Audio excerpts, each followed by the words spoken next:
오늘 우리는 고린도 교회에 있었던 문제들이 하나하나 해결되지는 과정을 우리 볼 수 있는데, 특별히 이 7장 1절, 우리 1절부터 본문 삼았잖아요.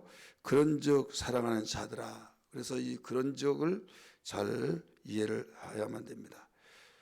여기에 1절을 이해하려면 그 16절 에서 6장 16절에서 18절까지 그 내용을 우리가 이해를 해야만 됩니다. 구약의 성도들, 율법을 믿고 율법을 행하는 그들에게 그 하나님의 관계는 그 죄인 되었는데 종과 그 이제 종에서 이제 백성으로 승격이 되어서 그 하나님을 이제 그 하나님은 그들에게 내 백성이라 이렇게 했어요.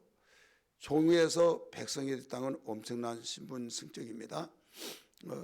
그래서 나는 너희 하나님이 되겠다. 그리고 너희는 내 백성이다. 이렇게 그 16절 하반절에 나오죠. 16절 하반절 보세요.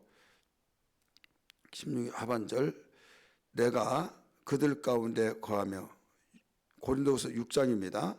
내가 그들 가운데 행하며 두루 행하여 나는 그들의 하나님이 되고 그들은 나의 백성이 되리라. 이렇게 나오죠. 이제 신약은 예수님이 오셔서 그 예수님의 말씀을 듣고 그 믿음으로 이루어진 거듭났기 때문에 내 자녀라 그랬어요.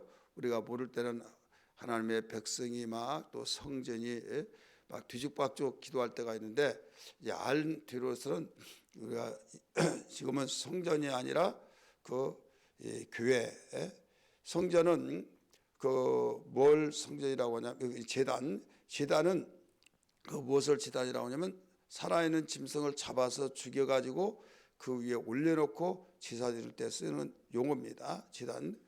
그래서 좀 제단하면 거룩한 것 같고, 교회라고 한다면 그보다 덜 그런 것 같고, 그래서 목사님들로도 그런 뭐 거침없이 정제가 안 되는 가운데 이야기하다 보니까 그냥 이 제단, 하나님 이 제단을 그래서 또 그 소리를 듣다 보니까 기도가 그 이제 듣는 것을 배우고 그러기 때문에 기도하는 대표 기도한 분들도 제단을 이렇게 말해요. 절대 제단의 사용을 이제는 해서는 안 된다. 뭐 제단 소리 했다고 해서 뭐 지옥 가고 그건 아니지만은, 몰랐을 때는 아저씨 하다가 아버지를 알았으면 아버지라고 해야지 계속 아저씨라고 하면 되겠냐 이거죠. 마찬가지로 몰랐을 때는 제단이라고 하던 교회 막 뒤죽박죽 사용했지만은 이제 알았으니까. 그 다음에 이제 이 교회는 예수님의 핏값으로 산 살아있는 자들이, 죽은 자가 살아있는 사람들이 모여서 죽은 자가 살았어요. 그래서 이게 축제죠. 이건 내 몸이 아니라 주님의 몸이다 해서 하나님께 영광을 돌리는, 그렇기 때문에 제단의 입장에서는 살아있고 음매음매 소리 나고 막 그래 죽이면 아무 소리가 없잖아요. 그러니까 엄숙하고 또 조용하고 그래야만 되듯이. 근데 교회에서 예배드릴 때 아멘 아멘 하고 할렐루야 하고 막 통성이 기도하고 거룩하지 못하고 경건하지 못하게 막, 이 경건이 뭐냐 이거죠. 그래서 경건은 하나님 앞에 우리가 말씀 듣고 순종해서 도울 자 도우고 또 세속에 물들지 않는 것이 경건이라고 야고보서 1장 27절에 가르쳐 주셨거든요. 그래서 경건의 우리 고정관념도 버려야 된다. 하나님이 찾는 경건 우리는 기억하면 이제는 말씀으로 깨끗해지고 세속에 물들지 않는 거예요. 그래서 교회에서 예배드릴 때 할렐루야 찬송이 나오고 아멘이 나오고 또 주여가 나오고 통성을 기도하면서 그 잔치집 분위기, 이게 바로 그 교회 성격이에요. 그런데 초상집 분위기는 이게 교회 성격이 아니다. 그런데 조용하고 나는 그래서 천주교가 좋더라, 이런 말이 오해 속에서 무지 속에서 나온 말이다 이거예요. 그러면 우리는 거듭났기 때문에 개조해서 쓰는 것이 아니라 옛날 그것은 다 윤곽로 속에 들어가서 새로 나온 제품처럼 여기에 거듭나서 하나님의 자녀가 되었기 때문에 신분, 아무리 죄인에서 백성으로 되었다 할지라도 자녀하고 백성 어떻게 급이 다르냐 이거죠. 다르죠. 그래서 18절에 그렇게 나와요. 6장 18절에 너희에게 아버지가 되고 너희는 내게 자녀가 되리라. 뭐라고 그랬어요? 그 뒤에 전능하신 주의 말씀이니라 하셨느니라. 그러면서 7장 이어지면서 그런즉 여기에 6장 방금 16절 하반절과 7절 18절을 이해하지 못할 때 왜 뭐 저기 하나님의 자녀답게 살자 이런 제목이 나왔을까 이렇게 생각을 할 수 있을 터이나 오늘 이 내용을 알면은 그래서 하나님의 자녀답게 살자는 내용이 7장 1절이구나 이런 우리가 이해가 될 거예요. 그런즉 사랑하는 자들아 이 약속을 가진 우리는 어떤 약속을 가졌어요? 예수 믿고 거듭난 자는 하나님의 자녀다 이걸 선포해 주셨던 구약에서도 예언을 했던 것이 이루어졌어요. 그 약속이 이루어졌어요. 그래서 약속을 가진 자, 약속이 이루어질 자가 아니라 이미 약속이 이루어진 현재 완료이에요. 그래서 우리 약속을 가져서 이미 거듭나 하나님의 자녀가 되었으니 어떻게 살아야 하느냐 이거예요. 하나님을 두려워하는 가운데 여기서는 죄를 져서 두려운 마음이 아니라 너무 존경스럽고 너무 감사해서 경외하는 마음에서 두려워하는 마음을 갖는 거예요. 그런 마음을 가진 가운데서 거룩함을 온전히 이루어 그러면서 육과 영의 온갖 더러운 것에서 버려버리고 자신을 깨끗하게 하자 이렇게 나오잖아요. 이것을 한마디로 말하면 하나님의 자녀답게 살자 이거예요. 한번 따라합시다. 하나님의 자녀답게 살자. 그래 하나님의 자녀답게 사는 것이 뭐예요? 깨끗하게 사는 것이다. 깨끗하게 살려면 어떻게 하느냐? 일단 내가 믿고 경외하는 하나님을 두려워하는 마음을 가져야 해요. 경외하는 가운데 사랑스러우면서도 달려가고 싶으면서도 좀 어려운 것도 있고 또 너무 좋고 그런 이것이 같이 복합적인 그게 어려움이 없이 그러면 너무 건방지다 이렇게 될 수도 있죠. 그래서 우리는 이제 우리 한국 정서는 아버지는 좋기는 좋은데 좀 거기에 어머니하고 좀 달라요. 그래서 어머니는 그냥 친구 같기도 하고 너무 막 어리광도 부리고 싶고 근데 아버지한테는 어리광 부리는 것이 지금은 그렇지 않지만은 우리 세대에서는 그렇게 자랐다 이거죠. 그래서 한국의 정서를 가지고 생각하다 보면 우리가 무조건 두려운 마음 하나 듣고 나는 그냥 좋아 그거 아니라 이 두려운 마음은 경외하는 마음, 사랑하는 마음에서 나오는 그 마음을 가지고 이제 아버지의 뜻이 무엇인가 그걸 깨닫고 우리는 깨끗하게 사는 것.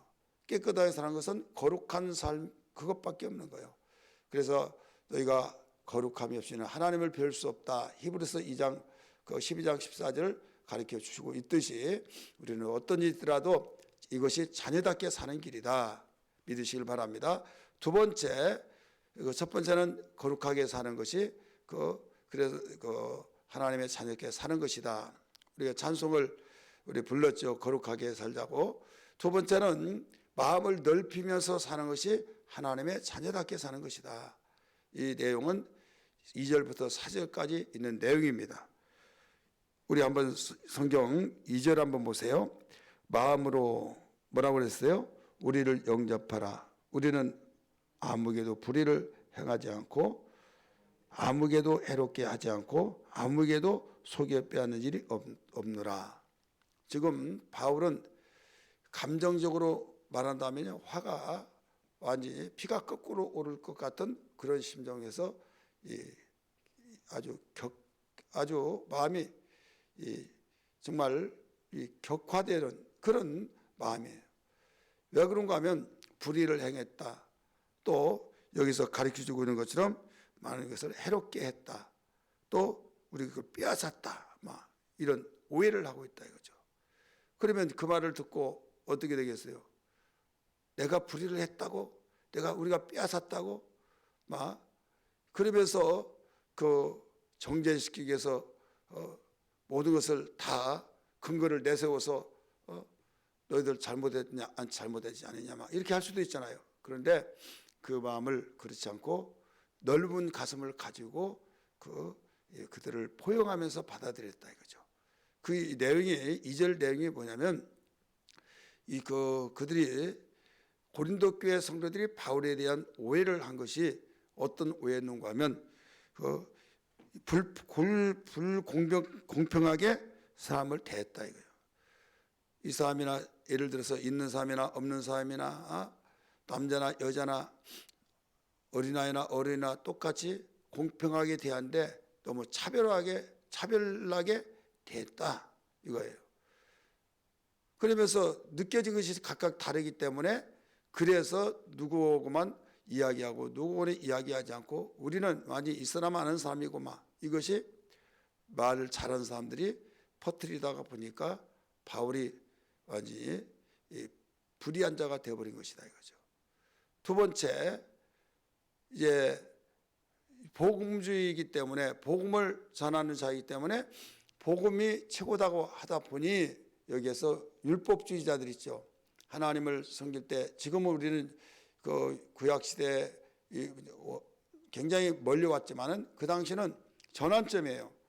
지금 예수님이 오시기 전까지는 율법으로 살았잖아요. 근데 예수님이 오셔서 복음으로 이제 증거해서 복음을 살아요.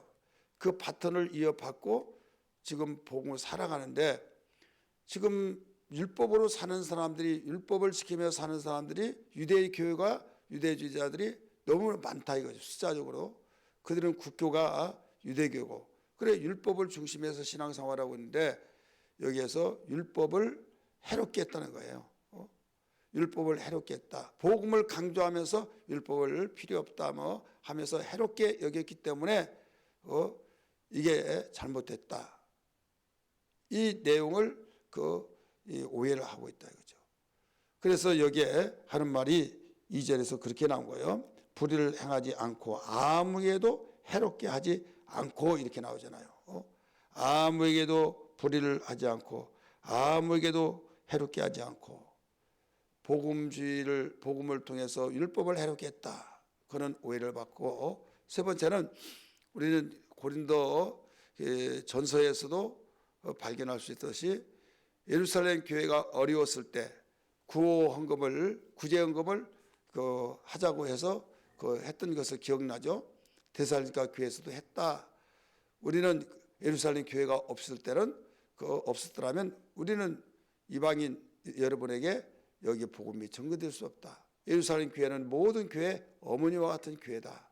그리고 교회가 지금 어려움을 당하고 있으니 우리 헌금해서 돕자 이렇게 했어요. 그래서 헌금을 했어요. 헌금을 했는데 무슨 비난 오해를 받았는가 하면 착복했다. 우리 것을 구원금이라고는 명분을 통해서 빼앗아갔다. 이렇게 말을 한다 이거죠. 그러면 화가 나겠어 안 나겠어요? 이미 디도를 통해서 갖다 줬잖아요. 갖다 줬음에도 불구하고 그렇게 억지수를 부리면서 이제 빼앗아갔다 이렇게 말하니까 아무에게도 우리가 불의를 행하지 않고 아무에게도 해롭게 하지 않고 아무에게도 뭐라고 그랬어요? 여기에서 빼앗아간 일이 없다 이렇게 말했잖아요. 그렇게 말을 하게 된 것은 너희들에게 정죄를 시키려고 말한 것이 아니다. 정죄시키려고 말한 것이 아니라 너희들 근거를 내세우면서 너희 잘못한 거 내가 그렇다면 고발하겠으마 인격적인 모독을 했고 날 사기죄로 사기 친 것처럼 생각했으니까 사기죄로 내가 고발하겠으마 이런 식으로 하고자 해서 한 것이 아니라 정죄시키려고 한 것이 아니라 함께 죽고 함께 살자고 우리가 했지 않느냐.